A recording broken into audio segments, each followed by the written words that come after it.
Hello and welcome to African Diaspora Discussion. My name is Yasmin. I'm the founder and host of this platform.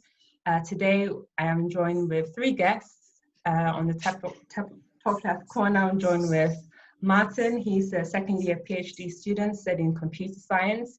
The bottom left is Ade. He's a producer and presenter of High Impact TV.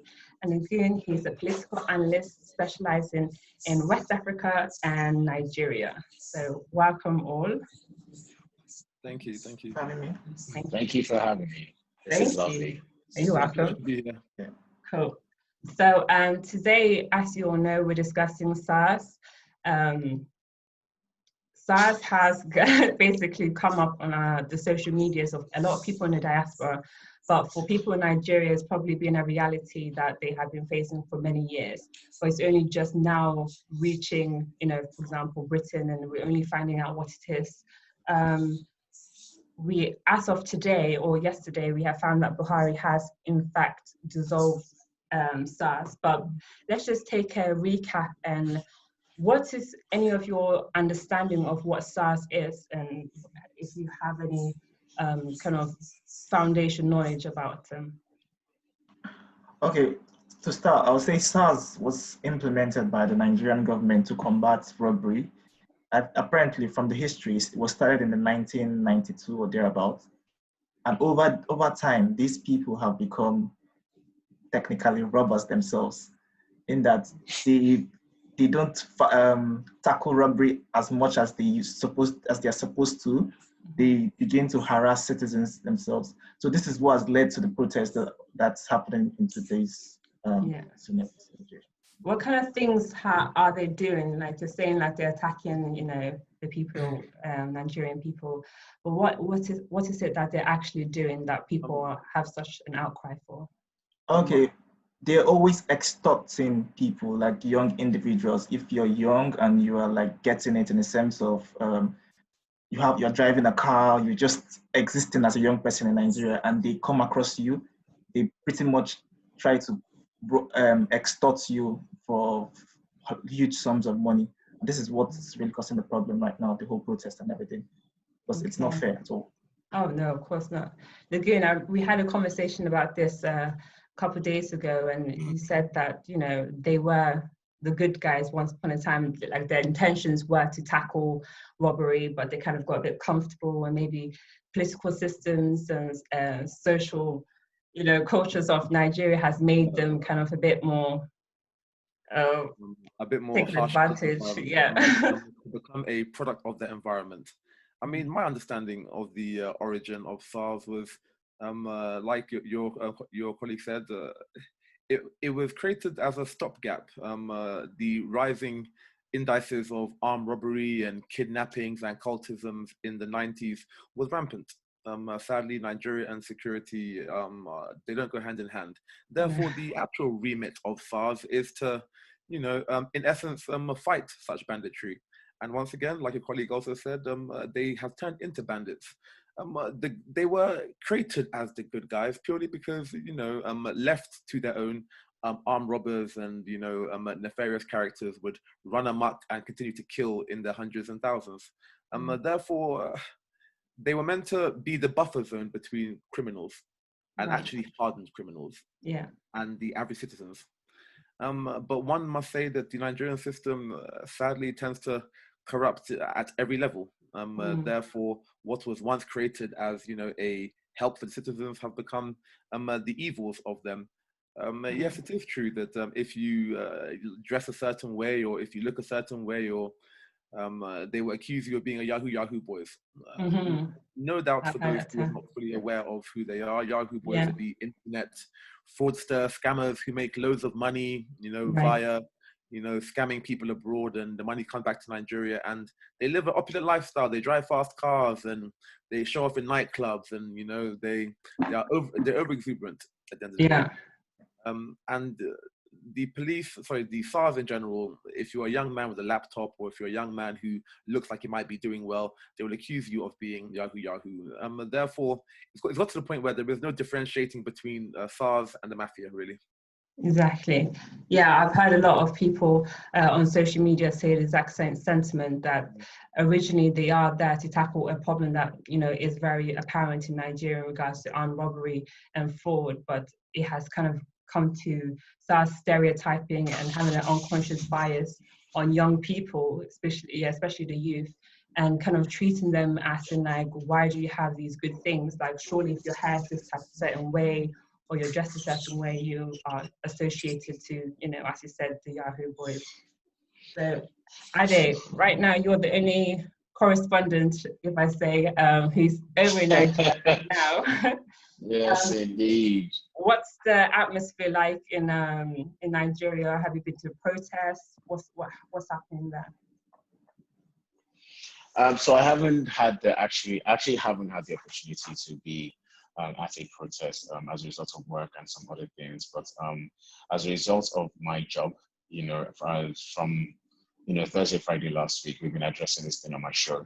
I've been spearheading this really, you know, because it is a conversation that is very close to home for me because I'm a young person in this country. Exactly. Okay, so I have cousins, I have friends that's, you know, I hear their stories, you know, I hear their story. And maybe now for me, I'll be very honest with you, SARS has not actually stopped me before. Okay. All right. They have probably, you know, a police unit has tried to stop me, but I sped as fast as I could. Mm-hmm.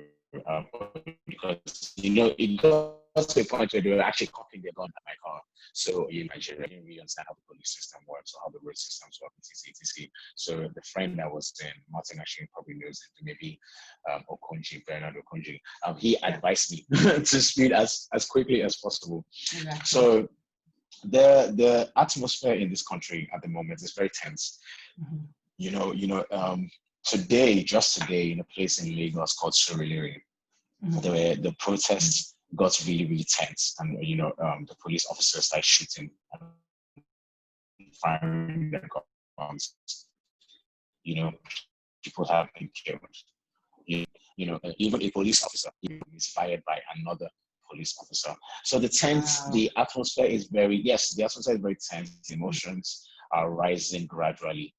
This morning from about 6-5 in the morning, the protesters actually blocked. So there's a toll gate called Lekki toll gate. They blocked the toll gate to protest heavily this morning, causing heavy traffic. Now at the moment where because I'm living at work in Imbafo, so I don't really have to drive out, to the street and stuff like this. So my family members have been sending me reports that, they advise them to close early because of the things that are going on. The tensions are rising, emotions are rising. And I am a bit worried because, okay, so the police, Adamu, the IG, the IGP, announced on Sunday that Sars will be scrapped. Okay, a lot of youths were rejoicing that yes, our voice were here, etc. But if you understand the workings of politics, if you understand the system of this country, you know that what they have done is an insult. As a matter of fact, this is a big terrible insult to Nigerian youth, because they understand that if they allow this protest, it is not just about, okay, it's in two dimensions. Mm-hmm. One, if they allow the protest to go into the weekday, that means what's it called? That means there probably won't be work. Do you understand? The work will stop. This country has been dealt an economic blow as a result of the coronavirus. They cannot have another economic blow to understand it, to the trade in this country. So they have to sort out that issue. That is one of the reasons for the power play. The second phase is what is going on online. A lot of international voices are now lending their voice. They are now speaking about this issue and paying attention to what is going on in Nigeria. They cannot afford to have that. A couple months ago, the Nigerian Senate was trying to pass a social media bill to essentially police and sort of even ban social media by the youth in this country. They were not able to do that. But I assure you that the youth in this country will make them wish they had faster social media bill once we're done with it. Yeah, it's great sentiment, because right now, as I said earlier on, it's the first time that I'm seeing so much reports coming from the youth just using Twitter, Instagram, Facebook. Social media has given people access to kind of say their news the way they want to, rather than relying on mainstream media, which most of the time can be very biased and kind of leaning towards news that kind of cater to the older generation. Something that I've definitely, exactly. So something I've seen of this whole protest going on and this whole situation is that social media, again, like with many other protests, is key. You know, the youth are finally kind of using it to kind of call out the government, call out Buhari, call out Sars to say, you know, enough is enough. I mean, I know, Martin, you said that you've had a experience with SARS a few years ago, because this is not a new phenomenon. This has been happening for many, many years, but it's only now taken flight with the help of social media. Yes, so just to state my experience, sometime in 2016, I was driving towards my undergraduate university, that's Unilag. Okay. So just right in front of the gate there, the members of the SARS were waiting for young people that they were going to catch or something. So immediately they spotted me, only me driving in the car. They were like, I could see their eyes shining. Oh, they've gotten someone, they found someone. And me being the kind of person I am, I thought I wouldn't have any problems with them because I had all my documents, all my particulars for the cars complete. Yeah. I showed them all of this and it was like, I was just wasting my time. They did not even bother to check it. They just start asking me rather stupid questions about where did I get this car? How did I get this car? Who is the owner of this car? So all those kind of unnecessary questions. I explained to them that this was actually my parents' car and all of that. I was just driving around and everything. They had no interest in all of that. So they pretty much asked me to drive them towards a cyber cafe of some sort, just to ransack my entire Facebook page. They checked my DMs, checked everything, searched for keywords within that DM, like they're searching for bank, fraud, all these kind of things. After going through all of that, they found that there was nothing incriminating for me. Even after that, they still did not want to let me go. They decided to take me to their police station. And this is where the robbery started, in the police station, Area C at Surulere, where it's the current place where the protest is currently very hot now. Area C at Surulere. That's where they decided to extort me, sort of. They asked me, they threatened me with like, oh, they are going to put a criminal record on my case. And back then I was just applying for a visa to the UK. So I didn't want anything to like stop my visa application. So I just, so they told me all of that. They threatened me with a criminal record and I was asking them what I did wrong and they couldn't say anything. They're just trying to use fear and intimidation tactics against me. So in the end, they asked me to go withdraw some money to come give them, to come sort them out. That's in tune of like 30K, 30,000 and all of that. And I went to the ATM, it did not work. I came back and I told them that the ATM did not work. So I think they got tired of me and just decided to like take my wallet and take the money out of the wallet, out of my own wallet. That's insane. It's one of the stories it's unbelievable that this happened in a police station, not even outside. These are supposed to be people that will protect you, but they are the ones stealing from you. This is why I refer to them as robbers themselves. Yeah. So this was a story. This was my own story. But for other people, they are not so lucky in that they pay hundreds of thousands. Me, I only got to pay 5,000 in the end. They only took 5,000 from me in the end. That's equivalent of like 10 pounds. Okay. Get to pay hundreds of thousands of naira. Others get to pay millions. I heard a story that someone paid $1 million or so. That's insane. Just to get released and all of that. And some people even pay with their own lives. And this is not fair. This is not how the people that are supposed to protect us are supposed to behave. Exactly. So, that's what my own story is. This might have to do a lot with, I think, possibly. I always tend to think about the rule of law and just how the country has evolved in terms of security and respect for lives and respect for the organization of what the country is. Yes. No doubt there are like a high number of young people making money in a very bad way, right? Yes, it does exist.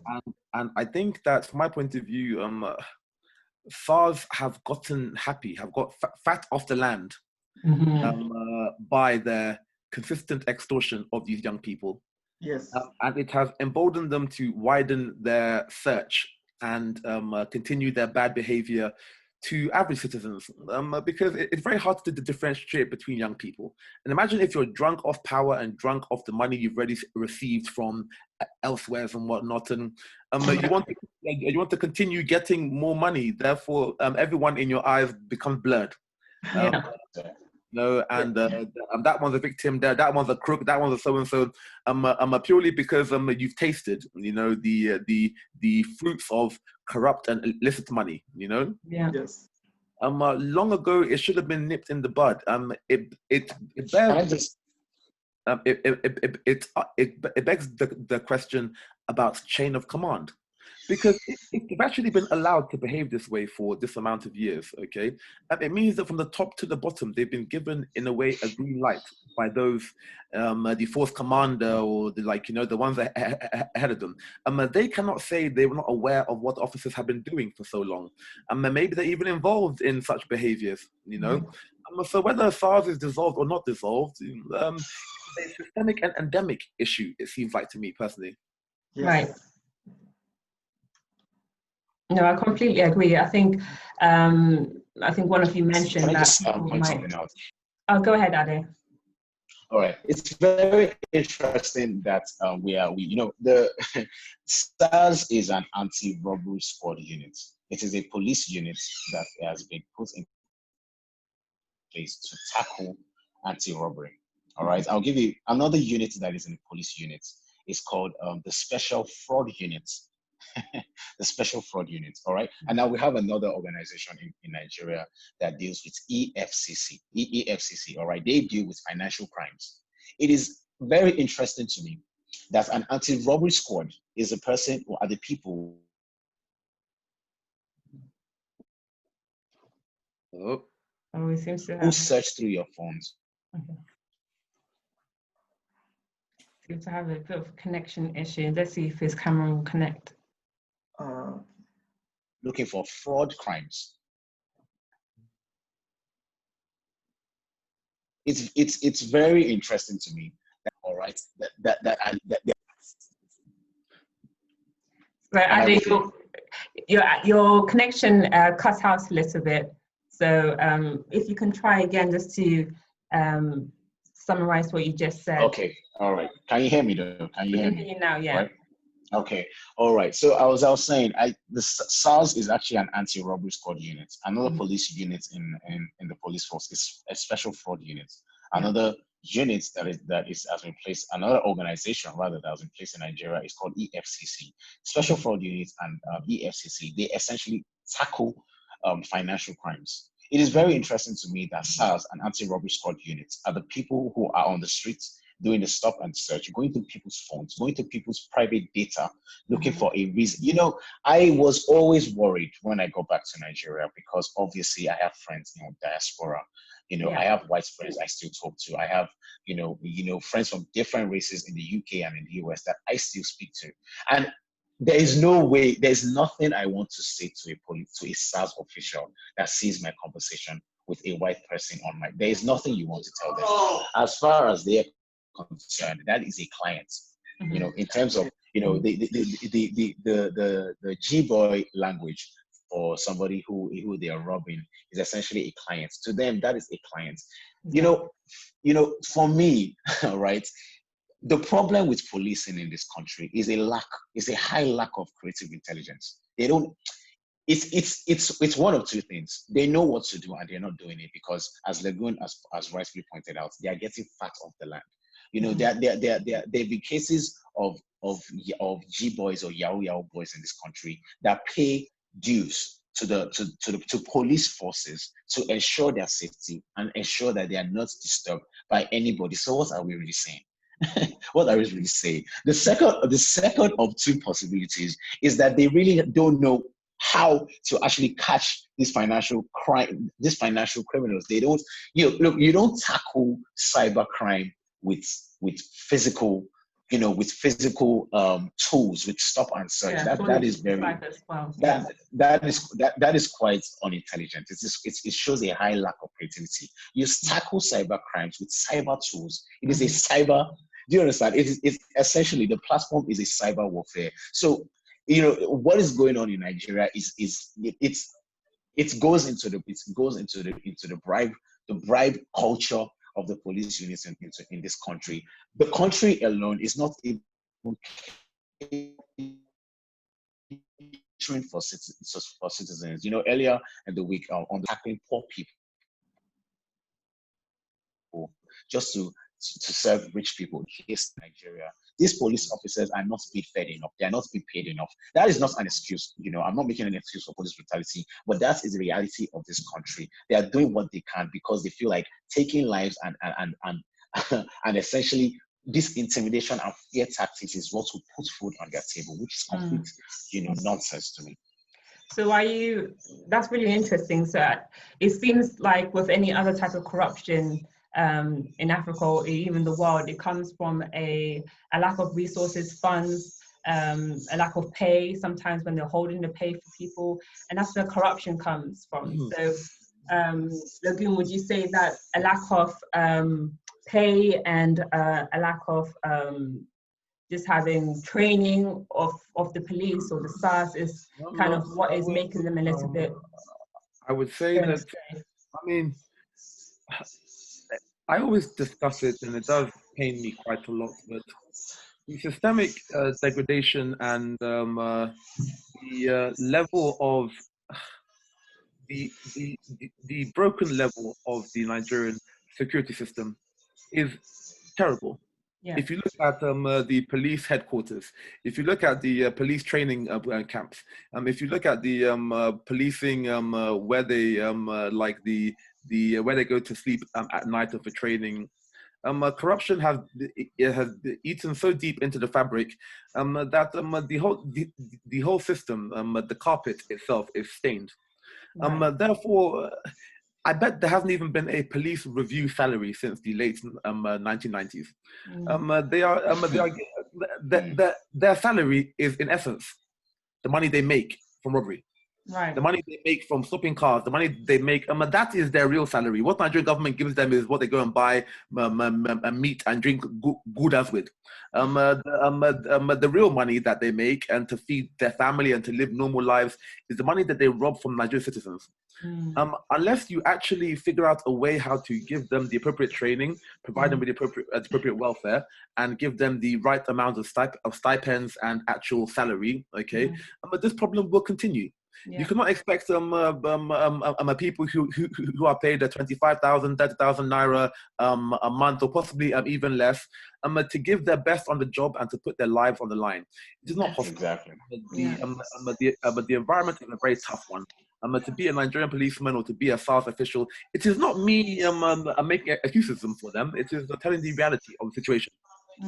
What they are asked to do, they are not being remunerated enough.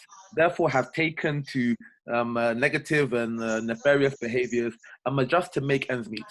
Now, unless that is actually visited by the ones in power, and the Minister of Police Affairs or the Vice President or whoever it is, unless an actual attempt to upgrade and uplift the standard of policing takes place, we'll be talking about the same issue for a very long time still, really sadly.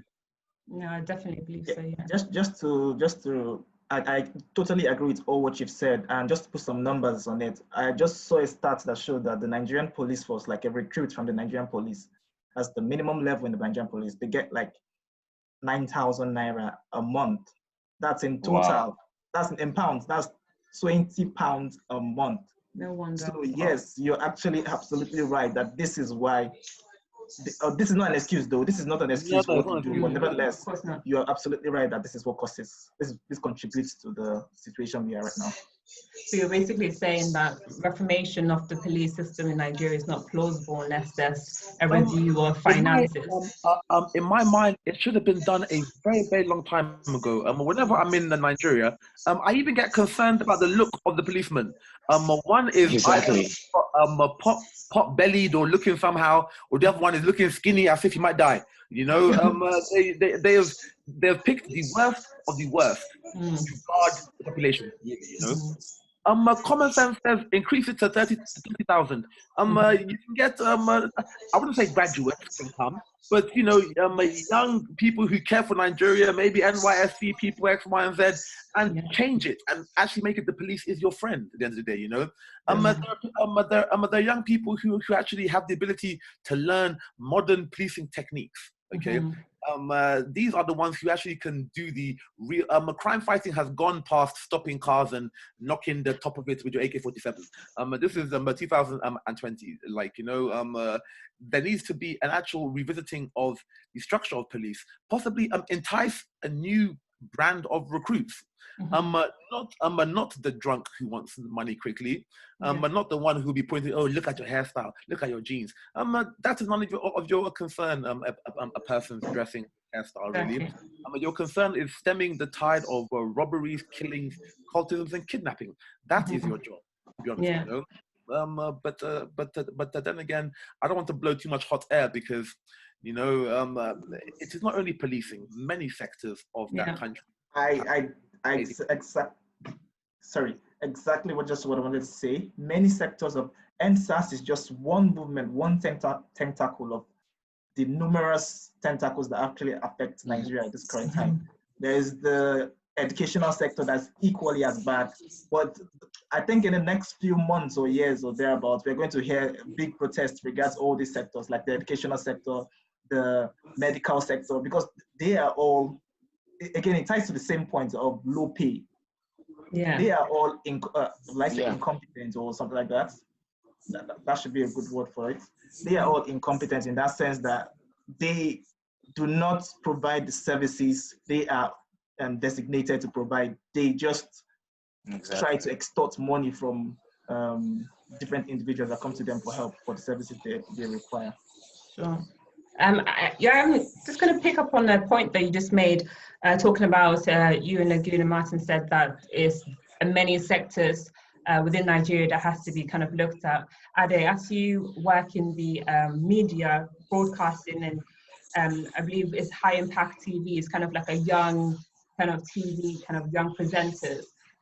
How do you think that the atmosphere around other media companies are? Like, do you think that they're relating factual and accurate news, or do you think they're a little bit biased because they're maybe older, with older producers and also older and been around for longer? How do you think the media is portraying or helping or not helping the youth or Nigerian people? All right, so the state of media in this country is that all right, so this is the fact that this is not even me bashing anybody, or this is the fact. AIT, the owner of AIT, is a PDP man. So AIT essentially, here you go. They propagate PDP propaganda. All right, so TVC allegedly is owned by a godfather in this country. Now, because those facts are not straight, I am not going to mention his name, but TVC is apparently owned by a godfather, in a major city in this country. What that it's cut out again. Let me see. means is that the gatekeeping is highly political. Highly political to the extent that the messages are essentially watered down to fit whatever agenda father or the politician wants to put in. I'm going to be very honest with you. Over the week Sunday when the Adamu, the IGP came out to, he put all those terms of the disbandment. I was much more agitated because, as I said earlier on this platform, I see it as an insult to Nigerian youth. So I was a bit worried, coming on the show this morning, because there's no way I would hold back. For me as a media practitioner, I prefer to stand for truth and injustice. And if it costs me losing my job, honestly, I am fine with it, as long as I have spoken the truth and I have stood against injustice. All right. But surprisingly and fortunately enough, the chairman of our channel actually came into the studio and he gave us kudos, but he just told us to be a bit careful because they are now the government is working on broadcasting policies that essentially mean that if you bash the government, this is how interesting this government is. They are now put in broadcast policies that are protecting them against the media. Yeah, so if you bash the government, your company, your meant that the presenter or said guest has made on your platform, So another scenario, the brother was actually protesting over the weekend on Saturday, and he got arrested. He got unlawfully detained by the police. She brought those emotions, onto the platform. She brought those emotions on air, and it is. It is forgivable and it's acceptable because these are really the cries and the woes of the average Nigerian in this country. Yeah. It is very interesting that this story came close to home, the Monday that we're coming on the show to essentially deconstruct police brutality in this country. Now, over the weekend, I don't know if you've seen, a lot of people have started unfollowing channels. So channels television, they are a major TV network. They're a major news channel in this country. But they were tweeting about NSAS. But honestly, I was watching the news and I did not see anything on their news belt about NSAS. Very, very interesting. That these are major protests that are going on in the country, and some the major media channels that are supposed to be channels has an office in the UK. All right, they have a UK division. These are offices. These are channels that actually, essentially, what CNN means to America is what channels means to us in this country, and that channels have failed. In sense of channels, I'm a bit impartial there, I must admit. I was actually at the protest. I have to, come in there because Juliana Oladipo, who is the host of channels in the UK, is a very good friend of mine. And if she does not see me defending her, she'll fight me. I was with her yesterday at the protest. And I'm almost certain today on her social media, she was interviewing people in the protest. And you know what? You have a point. While she's interviewing people at the protest, others are shouting at her channels. What do they do? What do they do? I'm asked Juliana, how has channels offended people? So it seems you have a point there that, maybe it's just a day too late, but I think today that channels must have put something up by now. But of course they have to take it now. It's out of control, Lagun. It is out of control. They have no choice now but to take it. They have no choice now but to take it. But they supporting the movement. Juliana and the cameraman were there yesterday interviewing people, X, Y, and Z. But I did actually see a few people there pointing fingers and berating channels. And I was wondering why. And it seems that throughout the whole few days before that, they were not actually covering it. Why is that, do you reckon, up until now? Like, it took them a long time to... Yeah, because, as I said, the gatekeeping in this country, it is born out of propaganda and a strict agenda to win votes and win elections. This APC government, this APC administration have about 3 years to go. In these 3 years, they still have to. They want to win. They want to win the office. In the next election. So they have to be wary. They have to be conscious about the things that they are doing. I can't definitely say that Channels is affiliated with this particular party. The one that I know of, which is a fact, is what I gave you. AIT is highly affiliated with PDP. I would say, this is not a fact. TVC is also affiliated highly with APC because, I don't want to mention the name. He's a major grandfather. Let's not mention it. Yeah, so the state of broadcasting essentially is, is that the gatekeeping, the political gatekeepers is what is blocking the messages from reaching, the public. be as high impact. We are quite fortunate that we are actually a family channel. You know, the platform that we get to discuss these things is, you know, channels like, you know, programs like mine, which is the Breakfast Show, where we, you know, talk about societal issues and things like this. Our news department is also doing a good job. But because we're a family channel, there are things, we're not a news channel, we're a family entertainment channel. The things that there's a way we have to approach messages that is not coherent with the way news channels do. So, in my opinion, broadcast channels in Nigeria have a lot of work to do. Martin, I'm sure all of you are aware of what happened this summer in the UK. I just want to quickly touch upon let's put a comparison between the protests that we saw this summer in relation to George Floyd, and then also the protesting that's going on in regards to end Sars.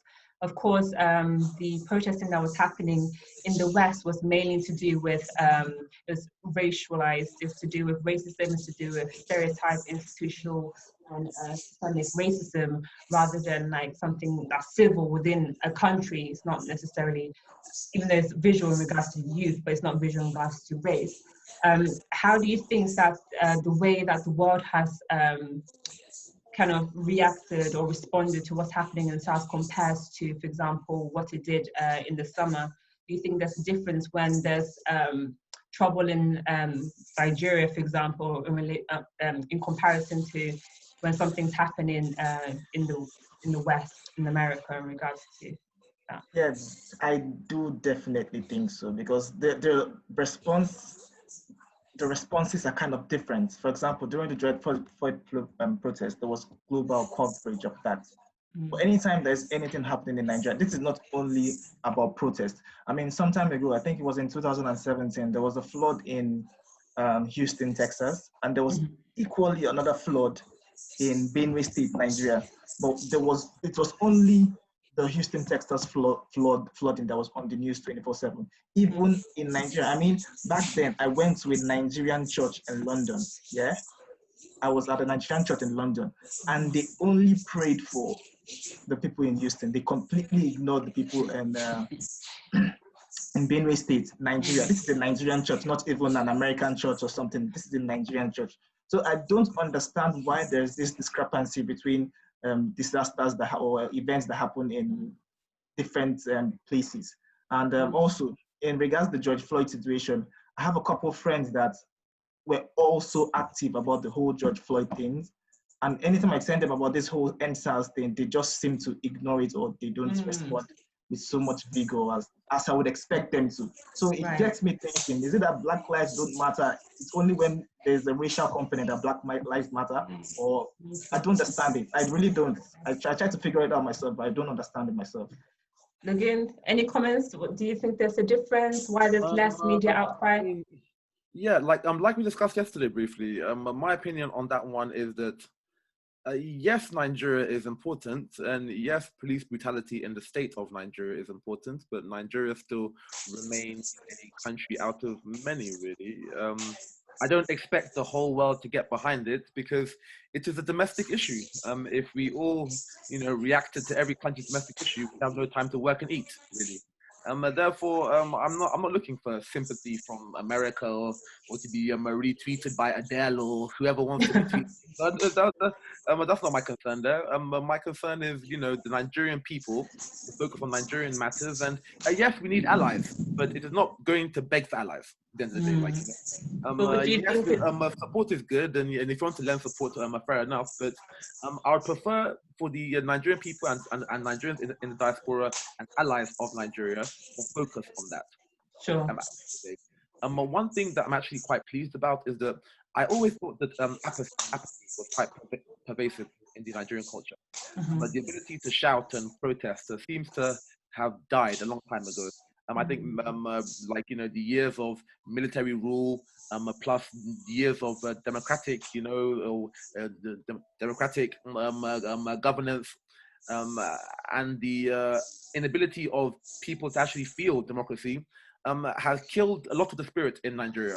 When you do a protest, there's only 100 people, 200 people in Abuja, and they're shooed away quickly. And go to Brazil when they had the car wash scandal. If you saw the 2 million people who took to the street and blocked off half of Rio de Janeiro, that is what you call immense power of the people. Now it seems to me that Nigerians are slowly waking up to the fire in their belly, that maybe enough actually is finally enough, and maybe the dividends of democracy and the power of the people is rearing its head back up, because it always caused me quite a lot of concern that they have seen people in power ride roughshod over us for how many years now, but yet we don't know, okay, God is in control, and don't worry, everything will be okay. That is not how change actually comes about, really. Change comes about by a collective force and action, by people coming together. Now, SARS is a very poignant and a very serious issue, and we have proven that, yes, we have the ability to actually make noise and come together. I just hope this is not a one-off, that the continue to go in the areas of politics, areas of minimum wage, in the areas of like our friend said, in the areas of education and healthcare. There are many different sectors that actually are in need of more protest. Now, if we can feed off this, and if we can learn from this lesson that, okay, yes, they've dribbled us by saying, okay, SARS has been disbanded. Ida is very right. Their disbandment is purely just being subsumed into other parts. They've been hidden, but not gone. Oh, of course. Yeah. But I will take the positives. And the positives is that we shouted and we made noise and we took to the street and we brought about some kind of change. I learned when it comes to Nigeria to take the small wins when they arrive. Yeah. I mean, I think just before you, let me just interject quickly. In regards to, the whole Black Lives Matter and maybe the difference, I completely understand and definitely see that, civil issues probably most likely wouldn't have enough or more media attention because it is a civil issue. I think the nature of the summer protest, because it was literally hashtag Black Lives Matter, I think a lot of people in the diaspora or even Nigeria were saying, when it's happening in the West, you're very loud about it, but when it's something at home, I want you to cast your mind. Black Lives Matter to me is humongous issue, because it is. That's a whole other debate in itself. It is all encompassing of the Black race. The Black race is not only Nigeria, it's not only Ghana, it is the Caribbean, it is the color of one's skin in opposition or in reference to a country in West Africa. It is the levels of seriousness and importance to me are very wide apart. Yes, I love Nigeria, but the cardinal backbone of it is that we are Black people. There is much more to fight for on that aspect than there is a policeman in Lagos. Sorry, let me just interject, Lagun there, sorry, if you don't mind, Jasmine. I think that I agree with you. The Black Lives Matter is a serious issue that is all encompassing, because we are Black race. What is going on in Nigeria? What is going on in a lot of African countries is a effect of colonialism that has, into neo-colonialism. It's countries like China buying these African countries, buying the sovereignty, essentially buying the sovereignty of African countries. That is what it's. We're seeing the effects of the issues that Black Lives Matter are facing, that are addressing is encompassing of what is going on in Africa. I find it interesting, however, that this is your reception. In Chile, right? I don't know if you know what's at the moment. They are battling bad governance in Hong Kong over the summer for a couple of years now. They've been battling, bad governance, bad leadership, policies that are not working for civilians. I as a diaspora, as a Black person, I am not undermining, Black issues, but what is going on in Nigeria right now, because there is no Black and white relations, shows that it is a humanity problem that we're actually facing. the fact that Chile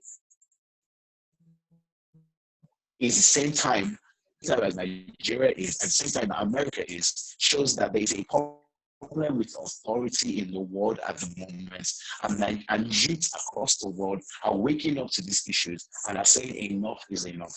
With Nigeria, I'll be very frank with you, with Nigeria, I blame the generation that came before us for the nonsense that we're living in now. They milked this country. At the time, my dad was telling me about the weekend that when he was in university, in 1 naira was equal to £1. 1 naira was equal to 60 cents. 60 cents, as in dollars. They milked this country to the point where they made it terrible for us because they sat down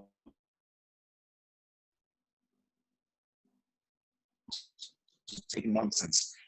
Nigeria, a lot of youths, around the world are waking up to the nonsense that the generation before them left behind. And this is the time to stand against it.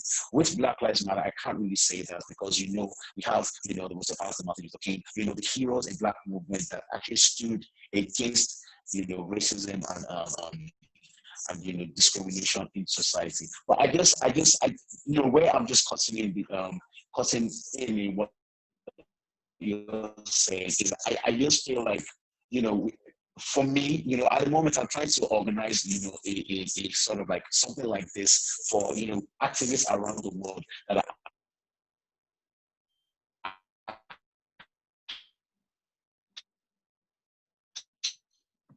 Wow. We'll have to let him finish talking and then tell him that we can't hear him. Yeah. So,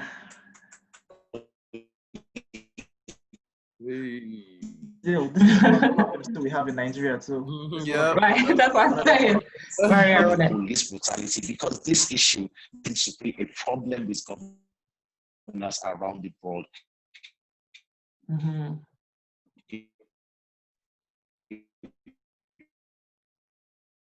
Problem with authority issue. And we lost him. Whoa. Oh, he's gone. See, mine is because you have bad internet too. I just wanted, okay, if I could just interject Sure. with what he says about the parents being the ones that caused this. Mm-hmm. I personally don't think so. For one, during our parents' time, it was during the military regime. And military regime is quite different from the democratic regime we are currently That we have now, yeah. in that the military doesn't really care about protesters and all of that. Mm-hmm. They do not care about all of that at all. Mm-hmm. So this protest that's going on now, of course, there have been a couple of people dead, but if it was under a military regime, there will be a serious lockdown in terms of, and there would be probably multiple casualties, a lot of casualties. So This was one of the reasons why our parents could not protest that much. Secondly, and very importantly, social media. Social media has been the backbone of this protest. They have been, it's the point of communication between of organization also. This is how this protest has been organized using social media. Our parents did not have social media during their time, so it was technically impossible for them to organize large protests against the authoritarians or whatever during their own time. So blaming our parents isn't really fair because the situations are quite different. That's what I would say. Yeah. I mean, it's definitely like each generation has its own kind of like battles, and it does help having social media. A parent can be blamed if the parent is part of the political elite. That's all. Right. Yes. But who, like, the percentage of the people who are part of the political elite will still be a minority to the masses of people who are not. But if your parents held positions from any time from 1989 until 2018, then it's their fault. I mean, I can agree with that too. I'm just going to have some closing sentiments from you all. With Buhari stating that he has dissolved SARS, is the nightmare over? Is it going to get better, or do you think, as we've mentioned a couple of times, is that the same officers that were in SARS are literally just going to go into other areas of the society? Personally, I think that maybe the policeman might think twice about attacking somebody now, in major cities and just their general behavior, because when a shock like this happens, people tend to be concerned about their jobs and about how it might look if they carry on behaving in such a way. And I'm not saying that it would change.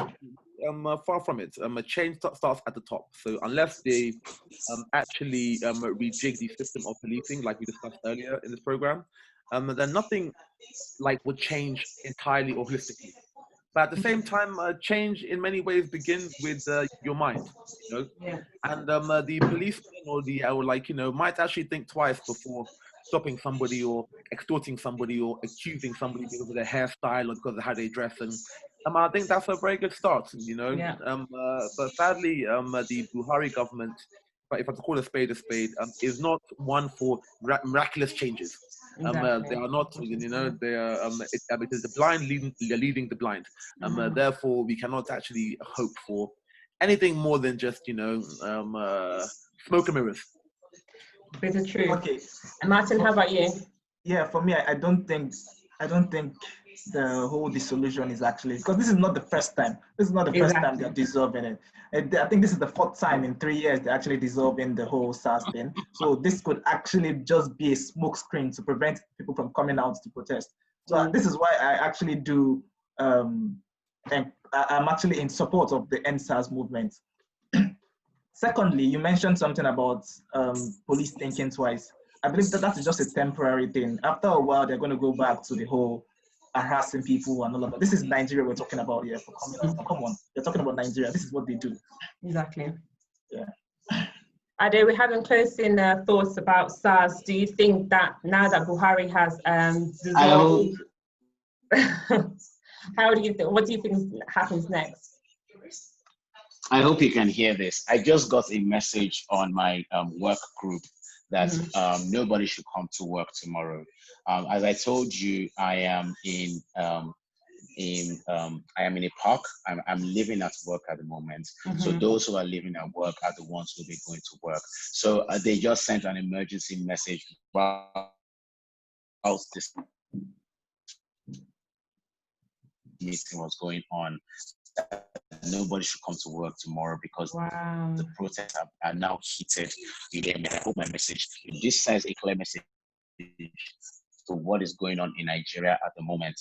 These protests are getting a bit too heated up. This is youth, Nigerian. You know, Nigerian youths make up most of the population in this country. Exactly.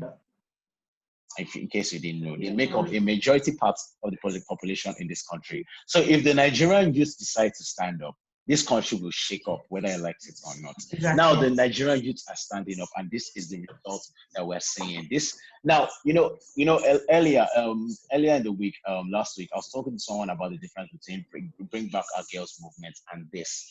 Bring Back Our Girls movement was actually dealing with a security issue that was affecting a group of little girls who had been kidnapped. Do you understand? This is an issue that is affecting all Nigerian youth. So the weight and importance and the meaning and sentimental value of this protest, it holds more meaning. And that is, I'm a bit worried. I'm a bit worried. I'm not in front about it. I think the more they shoot and kill Nigerian youth, the more the numbers increase and the more the anger levels go up. And Nigerians are already angry. Nigerians are already, not happy with this state of things. If it gets angry to the point where they like to pick up arms, we're looking at a civil war. Wow. Okay. Just to interject one more time. Sorry about that. No, go ahead, Martin. Regards the whole thing, if this thing gets too serious, I am predicting that the Nigerian government will try to somehow ban social media or temporary ban on social media for in the meantime.